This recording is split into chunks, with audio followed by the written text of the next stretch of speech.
ഈ പെട്ടിയും പ്രമാണമൊക്കെ ഇങ്ങനെ നിരത്തി വെച്ചിരിക്കുന്ന കണ്ടപ്പോഴേ മനസ്സിലായിട്ടുണ്ടായിരിക്കും അല്ലേ നമ്മളൊരു യാത്രയ്ക്കുള്ള തയ്യാറെടുപ്പിലാണ്.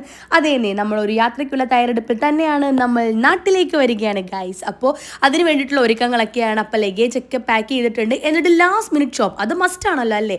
അപ്പോൾ എനിക്കത് മസ്റ്റ് ആയിട്ടുള്ളൊരു കാര്യമാണ് കേട്ടോ. ഏത് യാത്രയ്ക്ക് പോയാലും ലാസ്റ്റ് മിനിറ്റ് എന്തെങ്കിലും ഒരു സംഭവം മറന്നിട്ടുണ്ടായിരിക്കും. ഇപ്പം ഞാൻ മറന്നുപോയ സംഭവങ്ങളൊന്നും വാങ്ങിക്കാനായിട്ട് വന്നതല്ല കേട്ടോ. നമുക്ക് അത്യാവശ്യമായിട്ട് ഹാൻഡ് ലഗേജ് കൊണ്ടുപോകാനായിട്ട് ഒരു ട്രോളി ബാഗ് ആവശ്യമുണ്ടായിരുന്നു.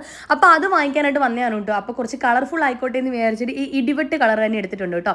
എന്നിട്ട് നമ്മൾ നേരെ അവിടെ നിന്ന് എയർപോർട്ടിലേക്കാണ് കേട്ടോ പോയത്. അപ്പോൾ നമ്മളെ യാത്ര അയക്കാൻ നമ്മളുടെ സാത്തൂട്ടിന് എല്ലാവരും ഉണ്ടായിരുന്നു കേട്ടോ.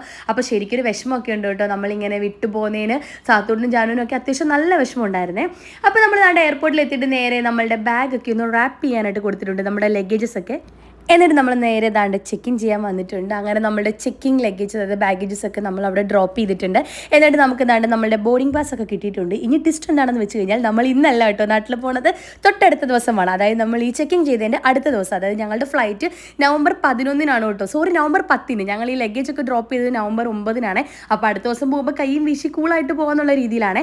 അവിടുന്ന് നേരെ നല്ല വിശപ്പുണ്ടായിരുന്നതുകൊണ്ട് നമ്മൾ ഫുഡ് അടിക്കാനായിട്ട് കയറിയിട്ടുണ്ട്. അപ്പം നല്ല അടിപൊളിയായിട്ട് കുറച്ച് ഗ്രിൽസും ടിക്കാസും ഒക്കെ കഴിച്ചിട്ടുണ്ട് കേട്ടോ. ജാനോടിന് അത്യാവശ്യം നല്ല വാശിയിലായിരുന്നു കേട്ടോ. ഫുഡൊന്നും കഴിക്കുന്നില്ലായിരുന്നു. ഞാൻ പിന്നെ ഫ്രൈസ് ഒക്കെ പിറക്കി ആൾക്ക് കൊടുക്കുന്നുണ്ട്. അപ്പോൾ ഇനി എന്തായാലും നമ്മളെ വീഡിയോസൊക്കെ നാട്ടി എന്നുള്ളതൊക്കെ ആയിരിക്കും കേട്ടോ. പക്ഷേ വീഡിയോസൊക്കെ വരാൻ കുറച്ച് ലാഗ് ഉണ്ടായിരിക്കും. എന്നാലും എല്ലാ വീഡിയോസും ഞാൻ ഇടുന്നതായിരിക്കും. അപ്പോൾ ഈ ഒരു വീഡിയോയിൽ അത്രേ ഉള്ളൂ. ഇനി ഒരു വീഡിയോയിൽ കാണുന്നത്. Bye bye.